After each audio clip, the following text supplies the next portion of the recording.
لوگ کہتے ہیں کہ جی ید کا معنی ہاتھ ہے، نمبر 2، اور مراد بھی ہاتھ ہے، نمبر 3، کیفیت مجہول ہے۔ میں آپ سے پوچھتا ہوں، جو ید کا معنی حقیقی ہے اس کی کیفیت معلوم ہے یا مجہول ہے؟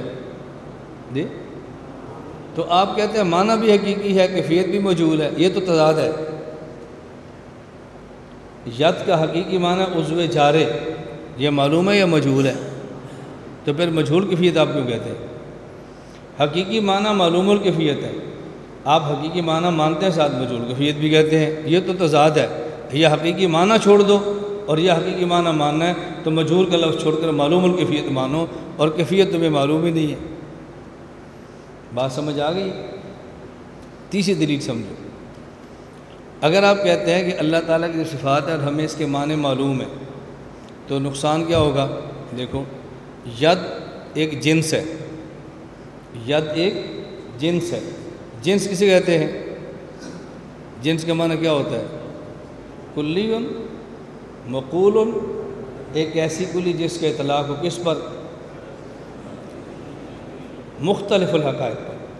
اب آپ نے کہا جی ید جنس ہے، اس کے لیے انواع کون سی ہیں؟ ید الانسان، نمبر 2 ید الحیوان، نمبر 3 ید اللہ۔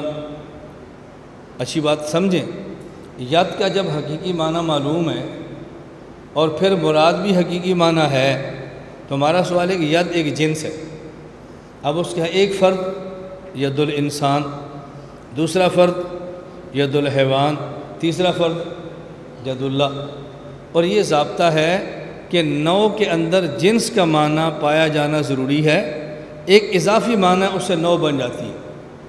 نوع کے نیچے فصل ہوگی، حقیقی نوع کا معنی پایا جانا ضروری ہے، کچھ اضافہ ہوگا تو فصل بن جائے گی، لیکن نوع کے اندر جنس کا معنی پایا جانا ضروری ہے کہ نہیں؟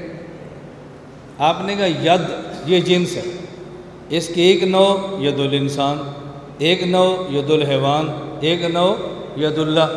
تو جو ید کا حقیقی معنی ہے اس کا انواع کے اندر پایا جانا ضروری ہے، اور حقیقی معنی وہ حادث ہے، وہ قدیم نہیں ہے۔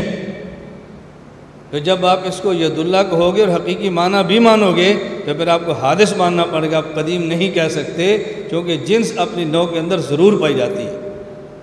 اس لیے آپ یہ بات مان لو کہ ید کا معنی کیا ہے ہمیں معلوم نہیں ہے، اللہ ہی جانتے ہیں۔